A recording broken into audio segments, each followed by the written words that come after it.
rero kuri iyi saha noneho amakuru nayo ngayo, urupfu rwa Jay Polly benshi kuri uyu munsi barakomeje barwibaza ho atese byagenze bite, ese ko twumva ngo Jay Polly yaba hari ibyo yanyweye, se byagenze bite, byatewe nandi?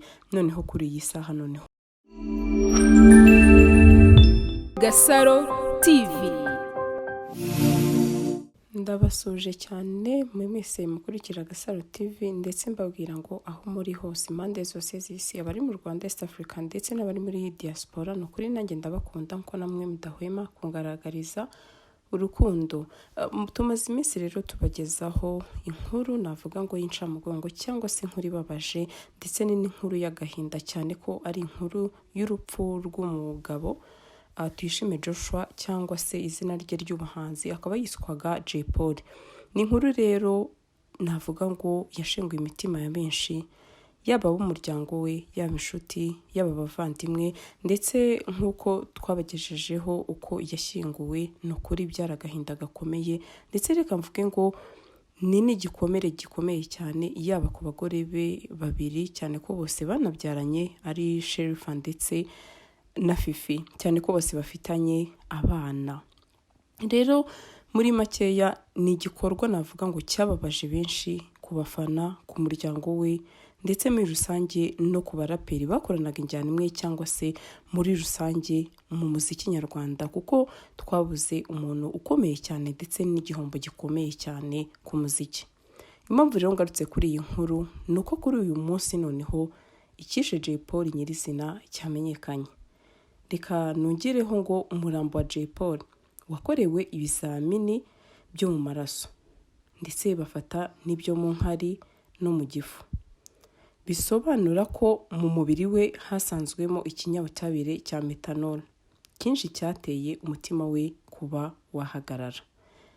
Rero benshi bakomeje bibaza ati se uyu muhanzi yaba yarazize iki, ndetse aho RIB yatangaje ati ibizavamo tuzabamenyesha, ari nako babwiye umuryango w'uyu muhanzi. Amakuru rero agaragaza ko ku munsi ubanziriza urupfu rwe, Jay Polly na bagenzi be barimo uwitwa Iyamuremye Jean Clement na Niyomugabo Jean Claude bakurikiranyweho gukoresha ibiyobyabwenge, ndetse na Harerimana Gilbert ukurikiranyweho ikindi cyaha.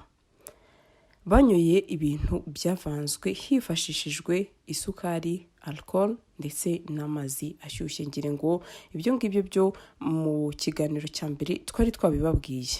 Harerimana rero akaba ari we wabivanze cyangwa se wabikoroze. Nyuma yo kubinywa bose bamerewe nabi ndetse bajyanwa mu bitaro. Reka nongereho ari naho Jay Polly cyangwa se umuraperi yaje kugwa.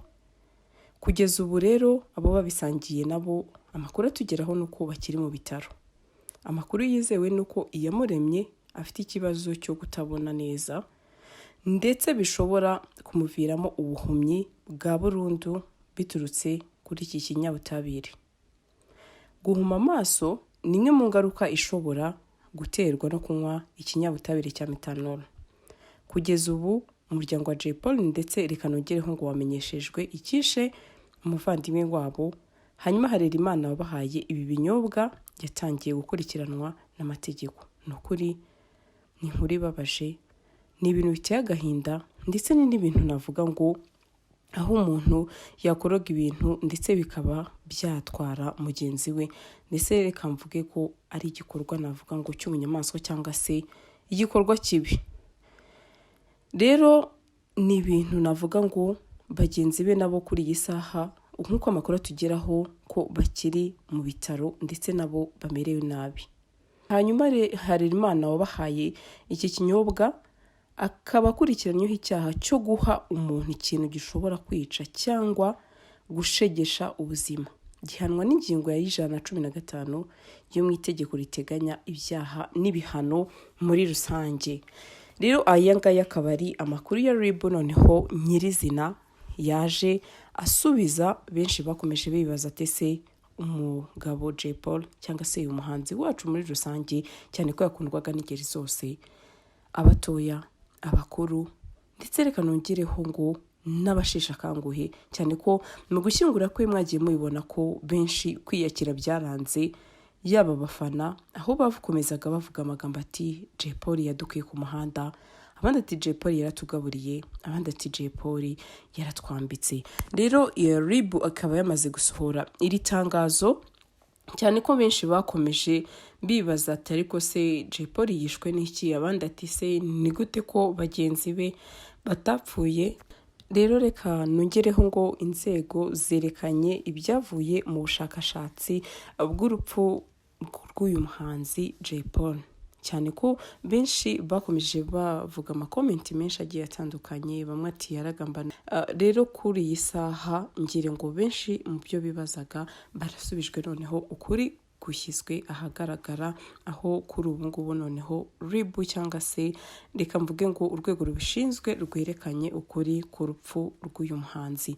Ni urupfu rero navuga ngo rwaciyemo abantu igikuba, rwateye abantu bikomere ku mutima, ndetse ukurikije mu gushyingura abahanzi bose bari bahari byaramarira, ahari abo babanye, aho ba Bulldog bavuze amagambo akomeye, aho Paxson navuga ko yarize ubona ko yari umusore nawe babanaga neza cyane, ko yari inshuti ye ya hafi cyangwa se baririmbaga injyana imwe, nawe ubona ko kwiyakira byanze, aho baskayito barize cyane, ndetse n'abandi batandukanye ba MC Tino ubona ko kuba uyu mugabo yitaye cyangwa se yitabye Imana yasize, navuga ngo yasize icyuho mu muziki nyarwanda, ndetse ntabwo nareka kuvuga ko yagize uruhare rukomeye mu kuba iyi njyana ya hip hop yazamuka igatera imbere.